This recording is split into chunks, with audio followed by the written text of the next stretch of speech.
Engineering mechanics एक ऐसा subject जिसको लेके बच्चे हमेशा से कंफ्यूजन में रहे हैं। कुछ बच्चों को लगता है कि ये बहुत छोटा सब्जेक्ट है, इसका वेटेज कम है, तो इसको हम बाद में पढ़ लेंगे या हम इसको स्किप कर देते हैं। कई सारे बच्चे मुझसे पूछते हैं कि सर ये तो फिजिक्स जैसा है, तो क्या इसको मैं बाद में पढ़ लूँ, इसको अभी मैं नहीं पढ़ता, बाद में देख लूँगा। कई सारे बच्चे मुझसे पूछते हैं कि सर क्या मैं इंजीनियरिंग मैकेनिक्स का ये वाला टॉपिक पढ़ लूँ, ये वाला टॉपिक छोड़ दूँ। तो मतलब काफ़ी सारे कन्फ्यूजन है बच्चों को इंजीनियरिंग मैकेनिक्स को लेके। तो दोस्तों आज के इस वीडियो में मैं आपको बताने वाला हूँ कि ये इंजीनियरिंग मैकेनिक्स जो सब्जेक्ट है इसका कितना वेटेज है, क्या टॉपिक आपको स्किप करने हैं, क्या टॉपिक सबसे ज़्यादा इंपॉर्टेंट है। तो जितनी भी आपकी क्वेरीज हैं वो सारी आज इस वीडियो में सॉल्व होने वाली हैं। तो वीडियो को लास्ट तक जरूर देखिएगा और अगर वीडियो अच्छा लगे तो लाइक, शेयर और कमेंट जरूर करिएगा।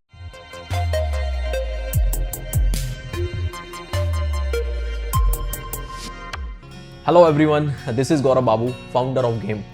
तो दोस्तों इंजीनियरिंग मैकेनिक्स, तो सबसे पहले शुरुआत करूंगा मैं सिलेबस से कि गेट ने हमें क्या सिलेबस दिया है, इसमें क्या इंपॉर्टेंट टॉपिक्स हैं, क्या हमें छोड़ने हैं, क्या स्किप करने हैं। तो आइए सिलेबस की बात करते हैं सबसे पहले। So as you can see on your screen, जो सिलेबस है that includes free body diagrams and equilibrium, friction and its applications including rolling friction, belt pulleys, brake, clutches, screw jack, wedges, vehicles, trusses and frames, virtual works, kinematics and dynamics of rigid bodies, impulse and momentum and energy formulation and Lagrange's equation.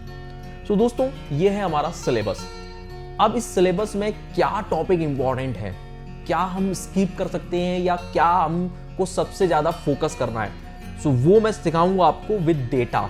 तो data पे बात करते हैं दोस्तों, मैं लेके आया हूँ 20 साल का डेटा कि कितने क्वेश्चंस गेट ने पूछे हैं, टॉपिक वाइज भी लेके आया हूँ और मार्क्स वाइज भी लेके आया हूँ। तो वीडियो को देखिए आगे। तो फ्रेंड्स 20 साल का डेटा आपकी स्क्रीन पे है। एज यू कैन सी कि किसी ईयर में ये 1-2 नंबर का पूछा गया है, किसी ईयर में 10 मार्क्स का भी पूछा गया है, किसी ईयर में अगर हम देखें तो 11 मार्क्स का भी पूछा गया है, कहीं 8 मार्क्स का भी पूछा गया है। तो काफी सारा वेरिएशन है, ठीक है फ्रेंड्स। सो अगर इस 20 साल के हम पूरे सिलेबस का, पूरे मतलब गेट में जो क्वेश्चंस पूछे गए हैं उसका अगर मैं एवरेज निकाल के देखूं तो इंजीनियरिंग मैकेनिक्स लगभग 6 मार्क्स का एवरेज पूछा जा रहा है। ऑन एन एवरेज बात करूं तो 6 मार्क्स का ये सब्जेक्ट पूछा जा रहा है। अगर हम बात करें 2014 से लेकर 2022 तक के एवरेज की, ध्यान देंगे दोस्तों 2014 में क्यों बोल रहा हूँ, क्योंकि 2014 में जो एग्जाम था वो ऑनलाइन हो गया था। उससे पहले हमारा जो एग्जाम होता था गेट का वो ऑफलाइन मोड में होता था। तो 2014 से अगर 2022 तक के टोटल क्वेश्चंस के हिसाब से, टोटल मार्क्स के हिसाब से अगर बात करूं तो भी लगभग ये 6 मार्क्स का एवरेज आ रहा है। तो दोस्तों टोटल 6 मार्क्स के ऑन एन एवरेज ये सब्जेक्ट पूछा जा रहा है। अब बात ये आती है कि गौरव सर क्या ये इंपॉर्टेंट सब्जेक्ट है क्योंकि 6 नंबर का पूछा जा रहा है। तो दोस्तों ध्यान दो, अगर हम गेट के पेपर की बात करें तो 70 मार्क्स का टेक्निकल पार्ट पूछा जाता है। कितने मार्क्स का? 70 मार्क्स का। उस 70 मार्क्स में से 6 नंबर का on an average engineering mechanics पूछा जा रहा है। तो ये लगभग बेटा बैठेगा, अगर आप इसको कैलकुलेट करेंगे तो ये लगभग बैठता है 8.57% के आसपास ये बैठ रहा है, ठीक है। और अगर मान लो आपके एग्जाम में 7 नंबर का आ गया तो लगभग 10% हो गया, मान लो 8 नंबर का आ गया तो 10 से ज्यादा हो गया। सो कुल मिला के एक देखा जाए तो करीब 10% के आसपास का ये सब्जेक्ट है। और दोस्तों 10% मार्क्स बहुत होते हैं, इसलिए इस सब्जेक्ट को बिल्कुल भी आपको हल्के में नहीं लेना है, ठीक है। तो ये था on the basis of marks. अब मैं बात करूंगा on the basis of topics कि किस टॉपिक से कितने क्वेश्चन पूछे गए हैं। तो अगेन अगर मैं डेटा निकाल के देखूं दोस्तों तो ट्रस्ट जो टॉपिक होता है उसमें लगभग 17 क्वेश्चन पूछे गए हैं अभी तक पिछले 20 सालों में। फ्रिक्शन में लगभग 15 से 16 क्वेश्चन पूछे गए हैं। वर्क एंड एनर्जी में बात करूं मैं तो लगभग 25 क्वेश्चन अभी तक पूछे गए हैं। प्लेनर मोशन पर अगर मैं बात करूं तो लगभग 20 क्वेश्चन पूछे गए हैं। ट्रांसलेशन एंड रोटेशन में बात करूं तो लगभग 25 क्वेश्चन पूछे गए हैं। और अगर मैं लैग्रांजियन इक्वेशन की बात करूं तो 1 क्वेश्चन पूछा गया है अभी तक। तो दोस्तों एज यू कैन सी कि सभी टॉपिक इंपॉर्टेंट हैं। जैसा कि मैंने स्टार्टिंग में सिलेबस के बारे में बात की थी कि मैं on the basis of data पे बात करूंगा। तो दोस्तों you can not skip any topic, mind it please. आपको बिल्कुल भी कोई टॉपिक स्किप नहीं करना है इंजीनियरिंग मैकेनिक्स के अंदर, आपको सारा ही पढ़ना है। और बिल्कुल भी ना डरने की जरूरत नहीं, सब्जेक्ट बहुत जबरदस्त है। ये फिजिक्स है बेसिकली, जो हमने अपनी 11वीं 12वीं क्लास में फिजिक्स सीखी होती है ना, वही है बेटा ये, तो उसी का वर्जन है, एक्सटेंडेड वर्जन है ये, कुछ भी नहीं है दोस्तों। तो सिंपली बहुत मैं बोलूंगा कि अगर आपको अच्छे से सब्जेक्ट को पढ़ाया जाए तो डेफिनेटली आप इसमें महारत हासिल कर सकते हैं। और मेरा अगेन सजेशन है कि आज के बाद कभी मत बोलिए कि सर इस सब्जेक्ट को स्किप कर दूं, बिल्कुल स्किप नहीं करना है। यस, आपको थोड़ी सी मेहनत करनी पड़ेगी और ध्यान देना पड़ेगा स्टार्टिंग से ही।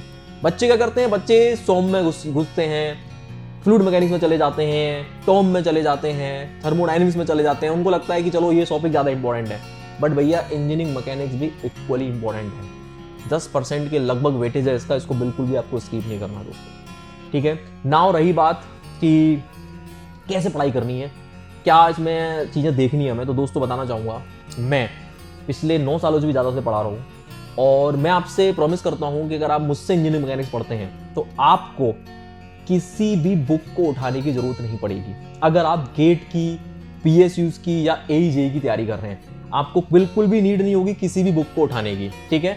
आप सिंपल मेरे नोट से पढ़ेंगे, जो भी प्रैक्टिस सेट मैं आपको दूंगा आपको वो लगाने हैं, इसके अलावा कुछ भी नहीं लगाने हैं। रेफरेंस बुक मैं रेफर करूंगा केवल तभी जब आप सिविल सर्विसेज एग्जाम या फिर इंजीनियरिंग सर्विसेज एग्जाम की तैयारी कर रहे हैं। इसके अलावा मैं कोई रेफरेंस बुक आपको सजेस्ट नहीं करूंगा, ठीक है। एक और चीज, अगर आप कोई टीचर बनना चाहते हैं, आपको बहुत ज्यादा गहन नॉलेज की आवश्यकता है, आप पीएचडी करना चाह रहे हैं या पीएचडी होल्डर हैं आप, उस केस में भी आप बुक को रेफर कर सकते हैं। तो वो बुक्स क्या है मैं आपको बताता हूँ, सामने देखेंगे अपनी स्क्रीन पर दोस्तों। सबसे पहले मैं आपको सजेस्ट करूंगा R C Hibbeler. What a great book, बेहतरीन इन डेप्थ नॉलेज है, बेहतरीन न्यूमेरिकल्स है, मतलब सब कुछ इसमें मिल जाएगा आपको। ये पढ़ ला ली तो मतलब सब कुछ ही कर लिया आपने, बट चूंकि बहुत ज़्यादा इन डेप्थ है तो इसलिए मैं केवल सजेस्ट करूंगा अगर आप यूपीएससी की तैयारी कर रहे हैं तभी इसको देखें, ठीक है। इसके अलावा बियर एंड जॉनसन को भी आप फॉलो कर सकते हो, ठीक है। इसमें भी काफ़ी अच्छी डेप्थ है, अच्छे न्यूमेरिकल्स हैं। और if you are looking for the Indian writer तो आप भावी कट्टी को भी फॉलो कर सकते हैं। तो ये 3 रेफरेंस बुक्स हैं मेरी तरफ से आप लोगों के लिए। बाकी दोस्तों जब भी आप तैयारी कर रहे हो तो ध्यान रखिएगा, फैकल्टीज नोट्स को सबसे ज़्यादा प्रायोरिटी आपको देनी है। उसके बाद गेट के पीवाईक्यू क्वेश्चन, इंजीनियरिंग सर्विसेज के पीवाईक्यू क्वेश्चंस, ठीक है। और उसके बाद जो भी हम प्रैक्टिस सेट दे रहे हैं वो, एंड लास्ट में टेस्ट सीरीज। तो ये सीक्वेंस आपको फॉलो करनी है अगर आप किसी भी सब्जेक्ट में महारत हासिल करना चाहते हैं, ठीक है दोस्तों। नाउ अब मैं बात करूंगा अपने बारे में थोड़ा सा, क्योंकि मैंने भी इंजीनियरिंग मैकेनिक्स सब्जेक्ट को पढ़ाया दोस्तों। तो ये कुछ फीडबैक्स हैं बच्चों के, कुछ रिव्यूज़ हैं जिन्होंने मुझसे ऑनलाइन पढ़ा हुआ है। तो देखिए दोस्तों आपकी स्क्रीन पर कुछ थोड़े से रिव्यूज़ हैं।